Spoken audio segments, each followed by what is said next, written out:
Lo primero que tienen que saber, están los micrófonos abiertos ahí para que los silencien.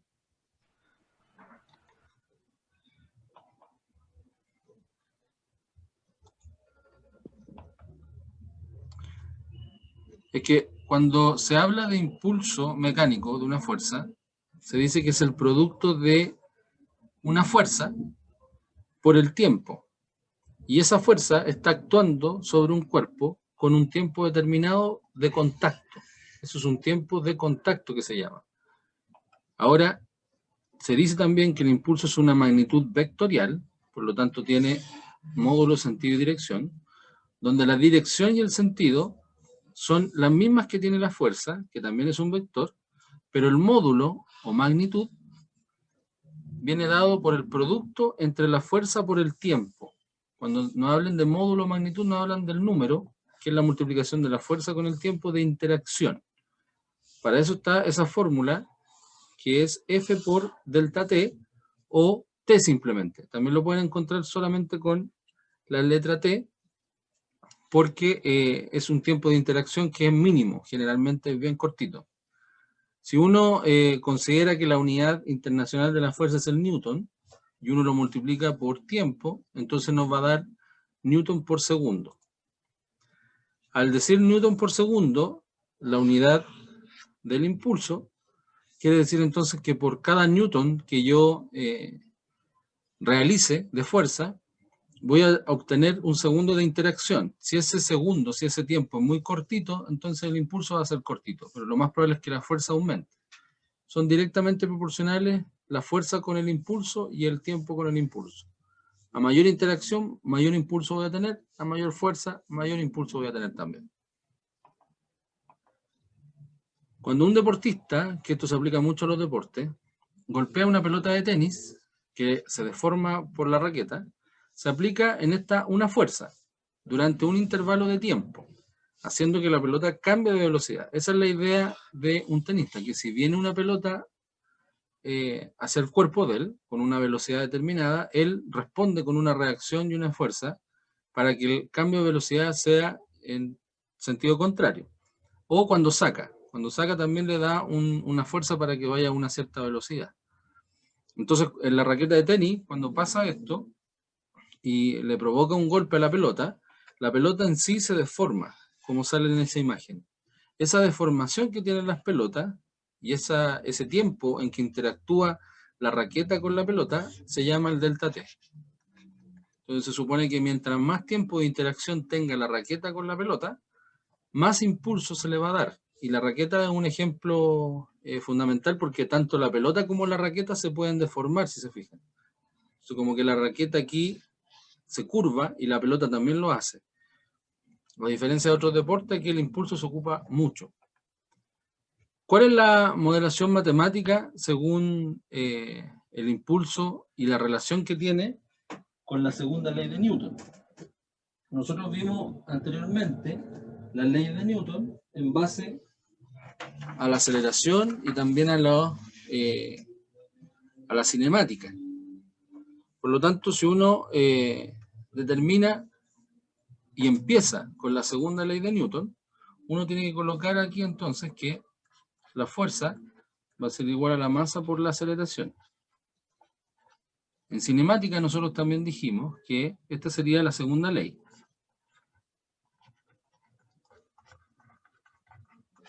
En cinemática nosotros decimos que la aceleración es un cambio de velocidad en un tiempo determinado. Por lo tanto, la fuerza va a ser igual entonces a la masa por un cambio de velocidad en un tiempo determinado o en un intervalo de tiempo. Si ese intervalo de tiempo nosotros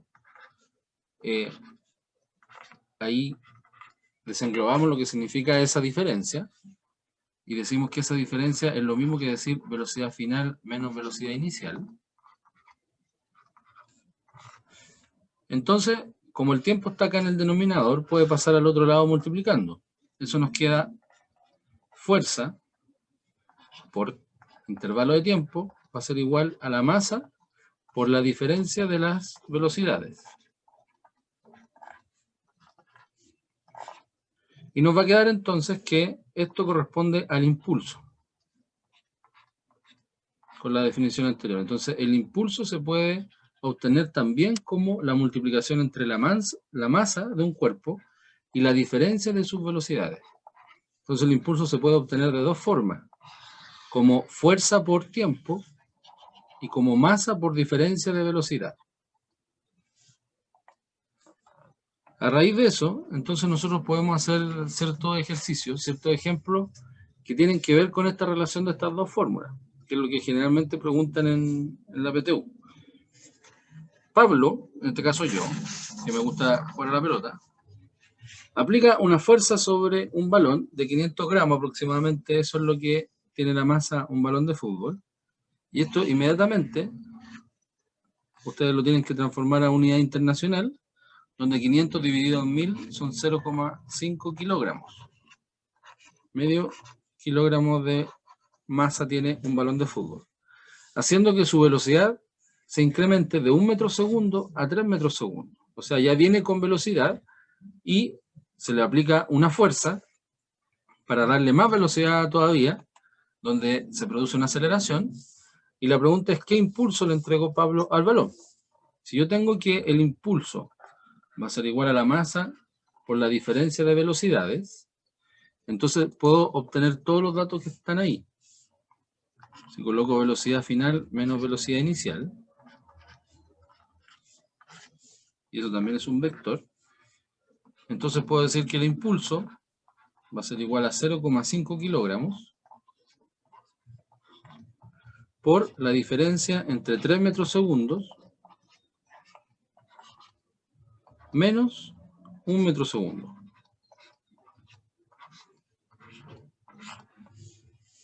Eso me queda entonces que el impulso va a ser igual a 0,5 kilogramos por 2 metros segundos. Y eso me queda que eso es igual a 1. 0,5 es lo mismo que dividir en 2. 1 kilogramo por metro partido en segundo. Aquí tienen que tener ojo con el tema de las unidades de medida. El impulso, por un asunto de propiedad y de definición, el impulso se mide en newton por segundo. Si ustedes desengloban lo que es newton en esa unidad de medida, ustedes saben que el newton corresponde a kilogramos por metro partido en segundo cuadrado, que según la segunda ley, masa por aceleración, por segundos. Entonces se me van a ir los segundos y me va a quedar lo mismo que aparece ahí. Por lo tanto, decir kilogramos por metro partido en segundo en unidades de medida es lo mismo que decir newton por segundos, pero lo correcto en impulso debería ser 1 newton segundos. Está bien esto de acá, pero esto es más correcto, por un asunto de definición, que el impulso es la cantidad de fuerza que se aplica en un tiempo determinado, no es la masa que se mueve con una cierta velocidad. Eso viene siendo la otra variable. Por lo tanto, si en algún momento aparece en la PTU dos alternativas con el mismo número, pero con distinta unidad, la que corresponde más al impulso es esa que está ahí. Si no aparece esto y aparece esta, entonces marcan esa. Hablar de esas dos unidades son hablar de lo mismo, pero se ocupa más uno que la otra. Otro ejemplo que nosotros podemos desarrollar, nos dicen que un tenista golpea una pelota de tenis cuya masa son 60 gramos, y lo mismo que hicimos con el ejemplo anterior, los 60 gramos lo transformamos a kilogramos, y eso es dividir en 1000, por lo tanto nos queda 0,06. Vamos a admitir a las personas que están ahí primero. Y ahí sí. 0,06 kilogramos.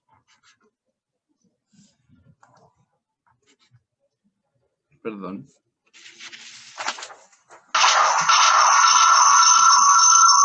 Los micrófonos, eso. Y dice con un impulso mecánico de 200 newton segundos. Si la pelota estaba en reposo inicialmente, eso quiere decir que la velocidad inicial es igual a 0, cada vez que nos digan que está en reposo, ¿cuál es el valor de la velocidad que alcanza a lograr esta pelota de tenis con ese impulso, con el impulso que se le da ahí? Por lo tanto, la pregunta es cuánto vale velocidad final, teniendo esa masa y teniendo ese impulso que está acá. Entonces, nuevamente nos vamos acá a la fórmula que nos dice que el impulso va a ser igual a la masa por la diferencia de velocidades, que es lo que pudimos comprobar en la ecuación 2. Y podemos reemplazar inmediatamente porque tenemos todas las unidades listas. Entonces nos queda 200 newton segundo. Va a ser igual a los 0,06 kilogramos por la pregunta, que es velocidad final, menos 0, que es la velocidad inicial. Entonces este factor 0 no lo tomamos en cuenta, no nos complicamos con eso porque es 0. Por lo tanto, si quiero saber cuánto vale la velocidad final, lo que está multiplicando pasa dividiendo y nos queda 200 newton por segundo dividido en 0,06 kilogramos. Va a ser igual a 3.333.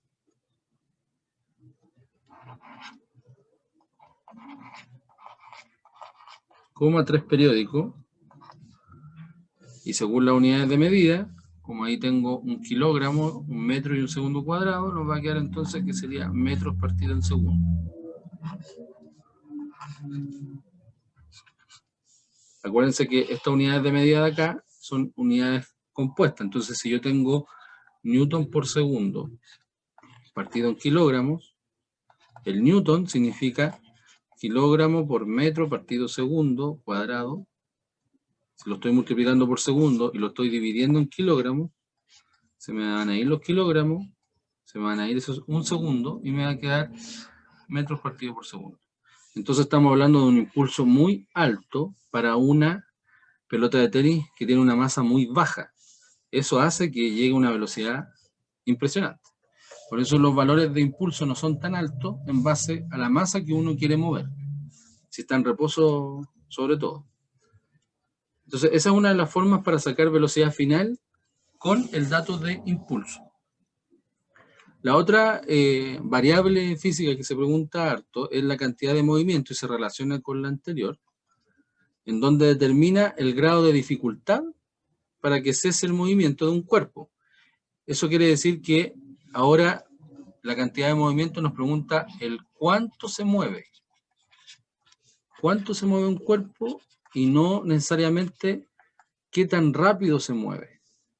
No es lo mismo preguntar en física cuánto es lo que se mueve que qué tan rápido es lo que se mueve, porque el cuánto tiene que ver con la masa también. Por lo tanto, depende de la masa del cuerpo y también de la velocidad que tenga. La fórmula es masa por velocidad. Si quiero saber la cantidad de movimiento o momentum lineal de uno solo. La cantidad de movimiento también se llama momentum lineal.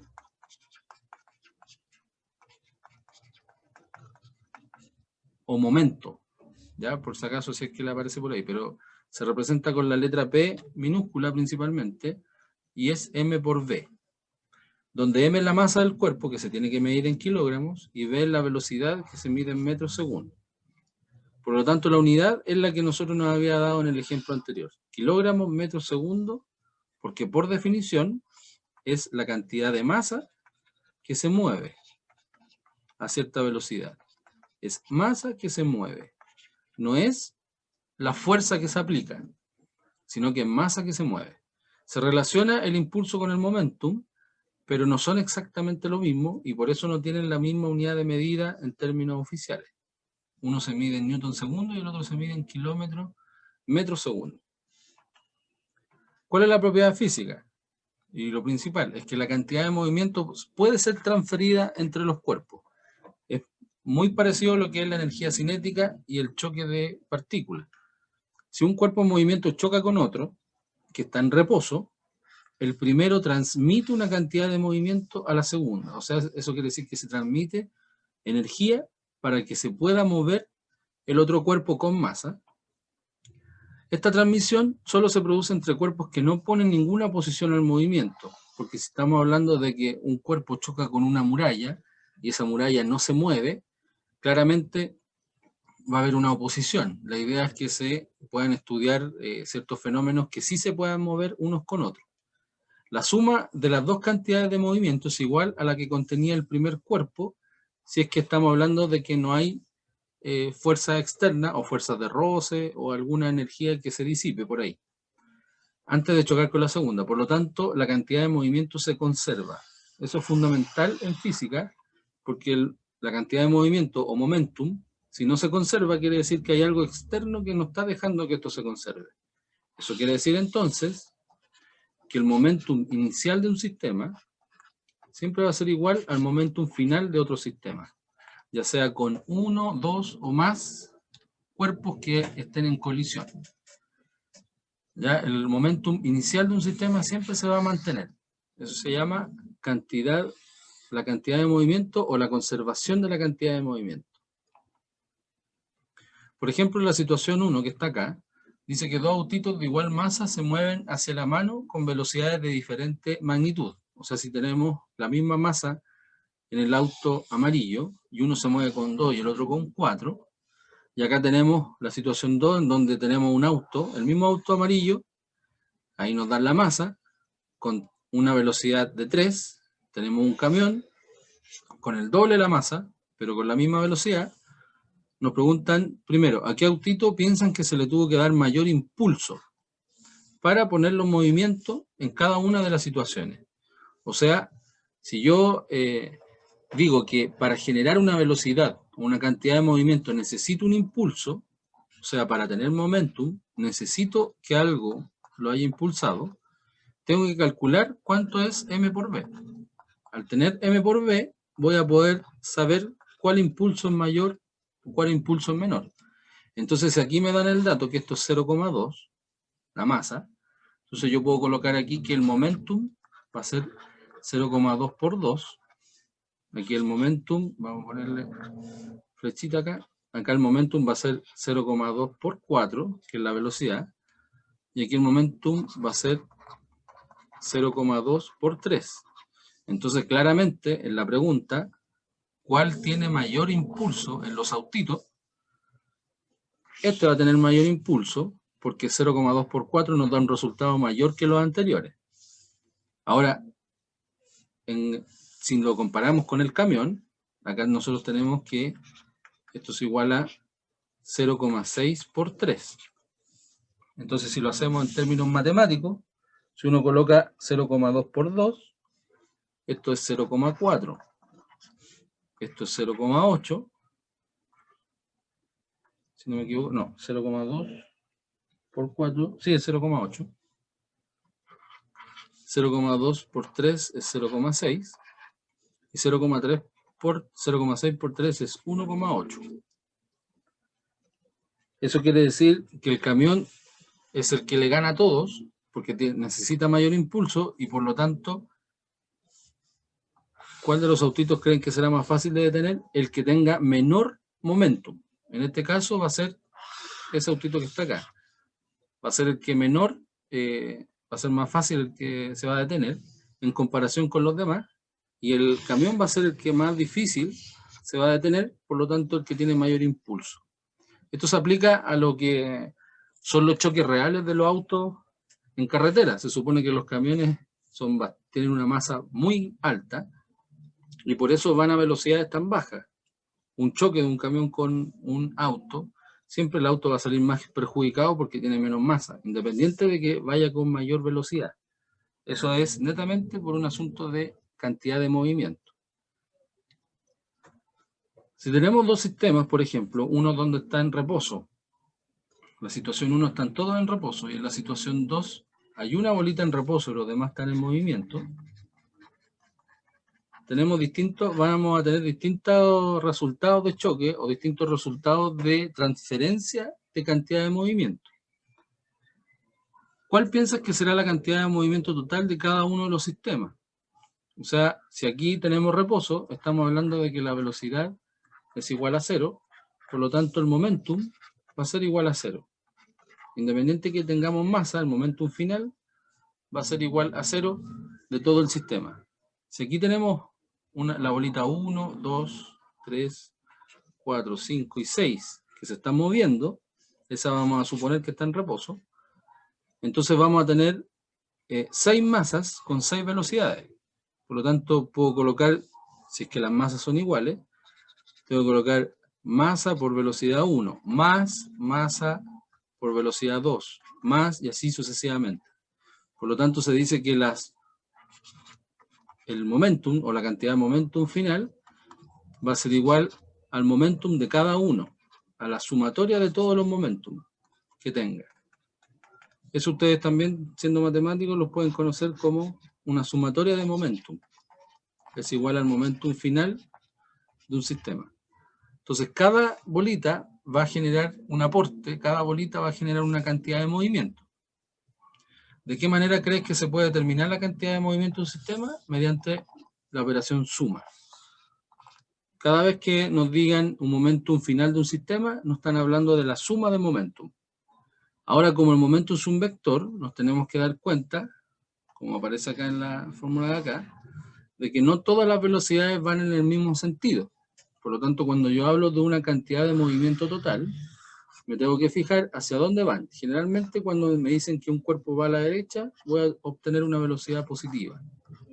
Si me dicen que un cuerpo va a la izquierda, voy a obtener una velocidad negativa. Por eso no es lo mismo que dos cuerpos choquen en el mismo sentido o choquen en distintos sentidos. Y eso te los dan los problemas en términos, en palabras. Y uno los tiene que traducir a ecuación. ¿Cuál es la relación entonces entre el impulso y el momentum? Si yo coloco acá entonces, en las ecuaciones que me pasaron, que el impulso de una fuerza ejercida sobre un cuerpo se emplea para obtener un momentum o para hacer variar un momentum, entonces yo puedo decir que cuando quiero levantar una pesa y quiero hacer un impulso hacia arriba con una fuerza determinada, entonces lo que voy a hacer es justamente variar la velocidad. La masa se va a mantener, pero la velocidad es la que va a cambiar, porque esa pesa al estar en reposo se va a mover hacia arriba. Va a estar en reposo de nuevo y luego va a bajar.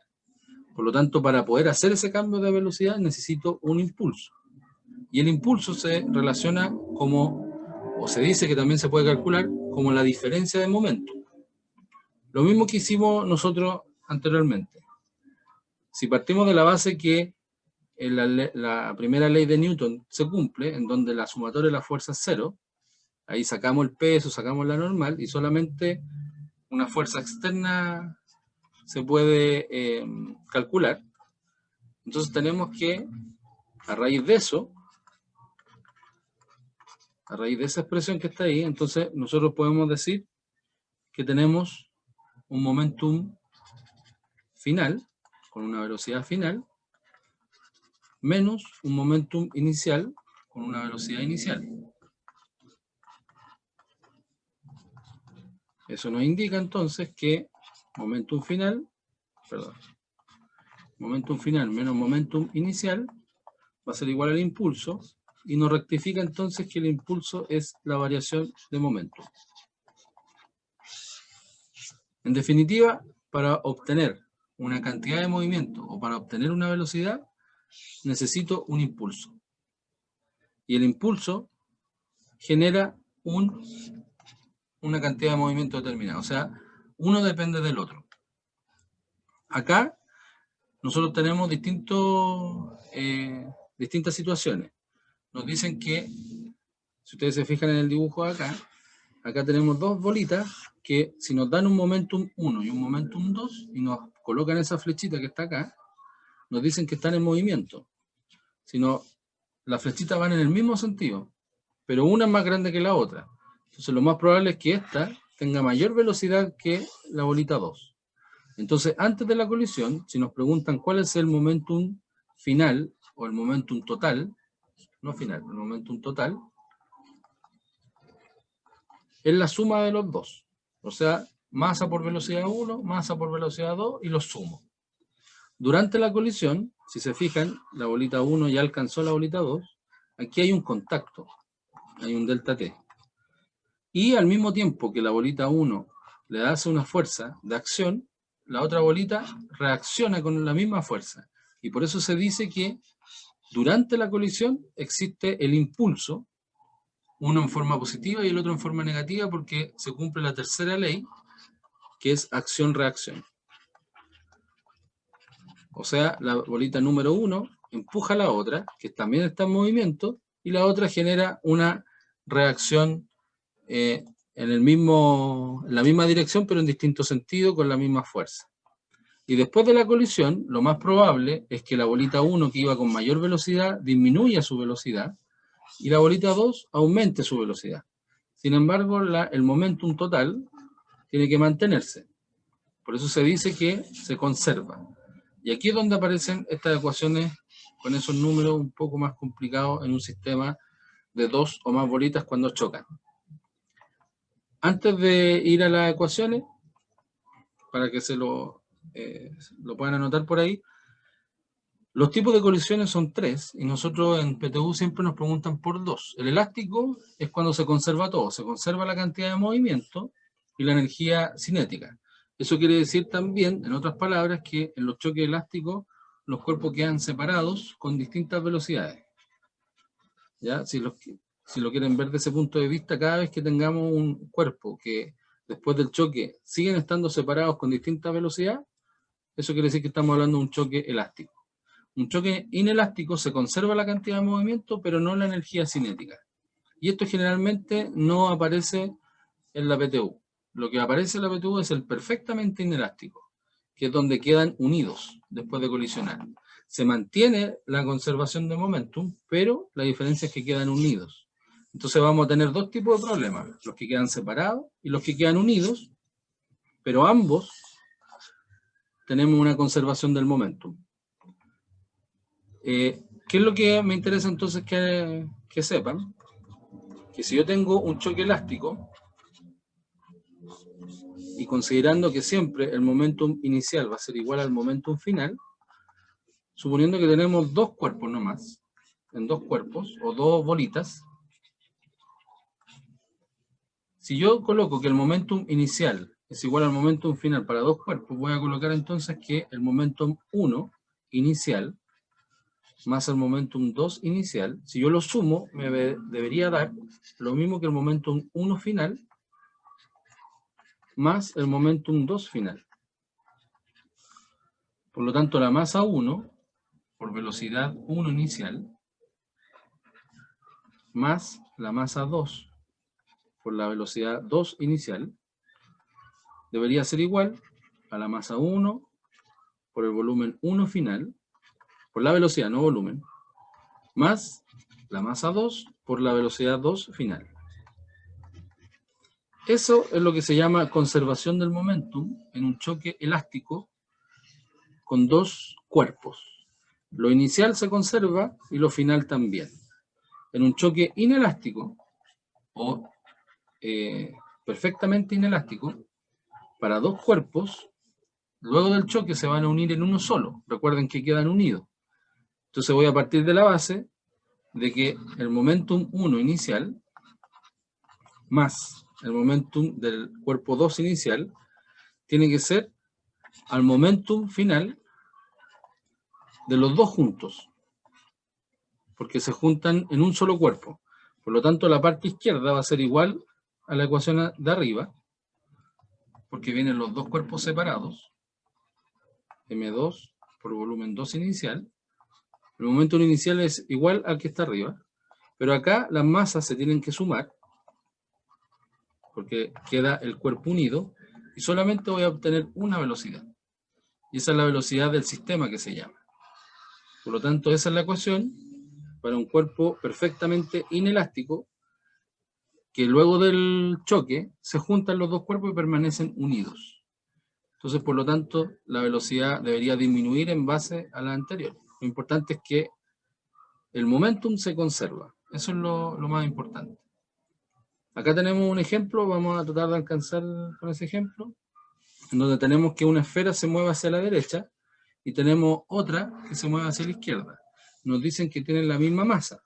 Entonces uno coloca inmediatamente que la masa 1 es igual a la masa 2. Por lo tanto vamos a llamar solamente masa a los cuerpos.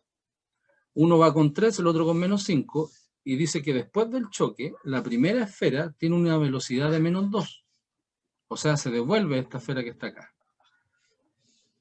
Eso significa que la velocidad de esta bolita que está aquí debería cambiar, y es justamente la velocidad que nos preguntan de la segunda esfera. Entonces, si quedan separadas, quiere decir que es un choque elástico. Por lo tanto, voy a colocar que la masa 1, por la velocidad 1 inicial, que eso corresponde a m solamente, por ese datito que está ahí, 3 metros segundos, tengo que sumarle a la masa 2 por la velocidad 2 inicial, que sería lo mismo que colocar m por la velocidad 2 que viene en sentido contrario, menos 5 metros partido en segundo. Esto va a ser igual a la masa 1 por la velocidad 1 final. El problema nos dice que se devolvió, por lo tanto nos queda m por menos 2 metros segundos, más la masa 2 por su velocidad 2, que es lo que nos están preguntando, más m por velocidad 2 final, que esa es la incógnita. Si se fijan, esa es la misma ecuación que anotamos en la diapositiva anterior, que corresponde a un choque elástico, y tenemos todos los datos. Como m se repite en todos lados, se puede factorizar. Eso quiere decir que puedo escribir m por paréntesis 3 más menos 5, y va a ser igual a m por menos 2, perdón, no, eso no hay que ver, más, no me quiere escribir ahora,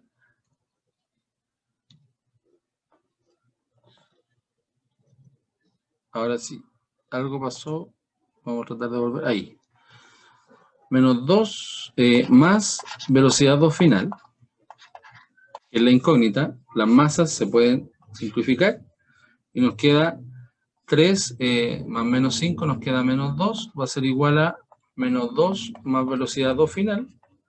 Por lo tanto, el único número que nos sirve para que esta igualdad se mantenga es que sea 0. Por lo tanto, la segunda esfera quedó con velocidad 0, eso quiere decir que quedó en reposo. O sea, después del choque, la velocidad 2 quedó en reposo y la esfera 1 se devolvió. Eso quiere decir este tipo de problemas cuando es choque elástico y nos dan una velocidad negativa, que van en sentido contrario, y si quiero que se conserve la cantidad de movimiento, entonces la única opción en este ejercicio es que la velocidad 2 sea 0. Por lo tanto, la esfera 2 quede en reposo. No sé si alguien tiene una duda de todo lo que he dicho de la clase de hoy.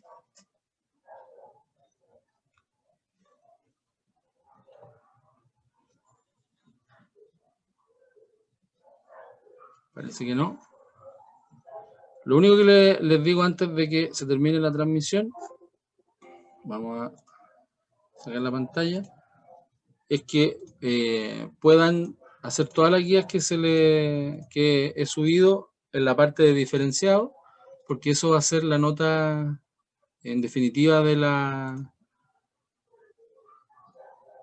asignatura. Ya cada guía que yo suba, y que independiente que estén participando con el profesor Diego, la tengo que evaluar, ¿ya? Y da lo mismo si él la resuelve o no la resuelve en clase, lo importante es que esa materia la vamos a considerar como parte de la nota. Por eso es importante que hagan la guía y que me suban. Espero les haya servido el material y ojalá no tengan dudas a la hora de poder hacer los ejercicios. Aún así, pueden ver el video varias veces, todas las veces que quieran, y si tienen dudas me escriben al mail o lo hablamos por Classroom. No se olviden de suscribirse al canal